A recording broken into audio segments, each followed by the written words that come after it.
Hello friends, आज के video में हम जानेंगे दोस्तों लघुत्तम समापवर्त्य ज्ञात करना। लघुत्तम समापवर्त्य आपके सबसे इम्पोर्टेंट रहने वाला है बोर्ड एग्जाम को देखते हुए, क्योंकि प्रश्न वाली एक वास्तविक संख्याओं से आपके हर बार लघुत्तम समापवर्त्य ये क्वेश्चन पुटअप किया जाता है।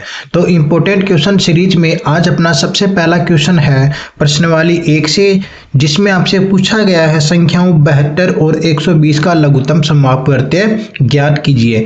यह क्वेश्चन आपकी बोर्ड एग्जाम 2022 में पहले आ चुका है। कब आ चुका है? 2022 में। तो आपके 2026 में इसके आने के बहुत चांसेस ज़्यादा हो जाते हैं। तो देखिए, सबसे पहले आपको क्या आना चाहिए कि लघुत्तम समापवर्त्य होता क्या है। तो लघुत्तम समापवर्त्य दी गई संख्याओं का सबसे छोटा गुणज होता है। क्या होता है? सबसे छोटा गुणज होता है। इस गुणज को ज्ञात करने के लिए सबसे पहले आपको अभाज्य गुणनखंड आने चाहिए। तो देखिए दोस्तों, सबसे पहले अपन ज्ञात करते हैं इनके अभाज्य गुणनखंड। देखिए, सबसे पहले अपन देखते हैं कि सबसे छोटी अभाज्य संख्या 2 का भाग इसमें लग रहा है। तो देखिए, 2 तिये 6, आपको एक शेषफल मिलेगा। नेक्स्ट नंबर उतारेंगे आप कितना? 2, तो कितना हो जाएगा? 12 और 2 छिके 12। ठीक है, फिर से देखिए 36 आ रहा है। 36 में 2 का कंप्लीट भाग आसानी से चला जाएगा। तो 2 एकम 2, एक शेष रहने वाला है। नेक्स्ट नंबर उतारेंगे 6, तो हो जाएगा 16। 2 अंटे 16। इसी प्रकार देखिए 18 में 2 का भाग आसानी से जाता है। 2 नामे 18। ठीक है, उसके बाद 9 है। 9 के अंदर 2 का भाग जाता नहीं है, तो अपन अगली अभाज्य संख्या 3 अप्लाई करेंगे। तो 3 तिये 9, और 3 में 3 का भाग जाएगा, क्योंकि 3 स्वयं क्या है? एक अभाज्य संख्या है।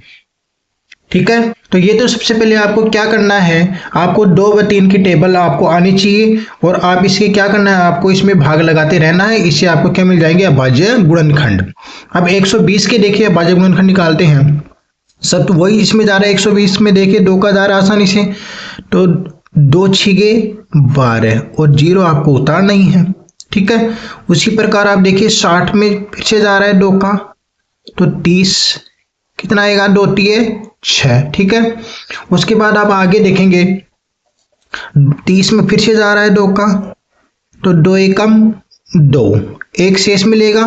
नेक्स्ट नंबर उतारेंगे 0, तो 10 हो जाएगा। कितना हो जाएगा? 10। तो 2 पंजे 10। ठीक है, अब 15 में आपको अच्छे से पता है भाई जाएगा नहीं 2 का भाग। तो नेक्स्ट अभाज्य नंबर है अपना 3, तो 3 5 15। ठीक है, और 5 स्वयं क्या है? एक अभाज्य संख्या, तो 5 में 5 का ही जाएगा। 5 एकम 5। ठीक है, तो इस प्रकार आपको क्या मिले अभाज्य गुणनखंड के रूप में? देखिए 72 के तो आपको क्या मिले, सबसे पहले आपको लिख लेना 72 के अभाज्य गुणनखंड रूप में आपको 2 गुना 2 गुना 2 गुना 3 गुना 3 मिले। तो आप लिखेंगे 2 के पावर, तो आपको कितना मिला? 1 2 और 3। तो 2 के पावर 3 मिला, और 3 के पावर 1 और 2, तो 3 के पावर 2। ये तो आपको 72 के अभाज्य गुणनखंड के रूप में मिले। अब आप यहाँ पे देखेंगे 120 के। 120 के आपको कितना मिला? 2 के पावर 1 2 और 3, तो 2 के पावर तो आपको 3 लिख लेना है। ठीक है, उसके बाद देखिए 3 का पावर 1 और 5 का पावर 1, ये आपको क्या मिला? अभाज्य गुणनखंड के रूप में मिला। अब आपको क्या करना है कि प्रत्येक अभाज्य गुणनखंड की अधिकतम घात लेके आपको गुणा कर देना है।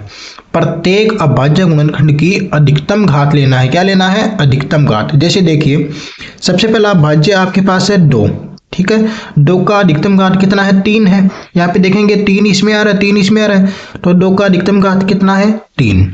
उसके बाद नेक्स्ट अभाज्य नंबर आपके पास कितना है? 3। तो 3 का अधिकतम घात कितना आ रहा है? यहाँ पे 2 है, यहाँ पे 1 है, तो अधिकतम कितना हुआ? 2 हुआ, तो आप यहाँ पे 2 ले लेंगे। ठीक है, उसके बाद देखिए 5 है। 5 का अधिकतम और न्यूनतम आपके पास है ही केवल कितना? 1 है। तो ऐसे आपको लिख लेना है। अब आपको केवल कर देना है गुणा। देखिए 2 का पावर 3 का मतलब होता है 2 गुना 2 गुना 2, अर्थात 2 का क्यूब कितना होता है? 8 होता है। कितना होता है? 8 होता है। 3 का स्क्वायर कितना होता है? 9 होता है। कितना होता है? 9 होता है। और 5 का पावर a का मतलब 5 होता है। ठीक है, अब देखिए 9 अंटा 72, कितना मिला? 9 अंटा 72 और गुना 5, इसको भी आपको गुणा कर देना है। 5 दूना 10 हासिल मिलेगा 1 और 5 अंटा 35 और 1 36। तो आपको 360 क्या मिला? LCM मिला। किस प्रकार से ज्ञात किया आपने? सबसे पहले आपको अभाज्य गुणनखंड ज्ञात करने हैं, उसके बाद अभाज्य गुणनखंड में प्रत्येक अभाज्य संख्या की अधिकतम ज्ञात लेना है। क्या लेना है? अधिकतम घात काम में लेना है। क्या काम में लेना है? अधिकतम घात। तो दोस्तों ये था आज का हमारा वीडियो।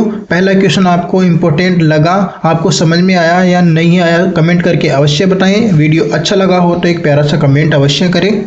धन्यवाद।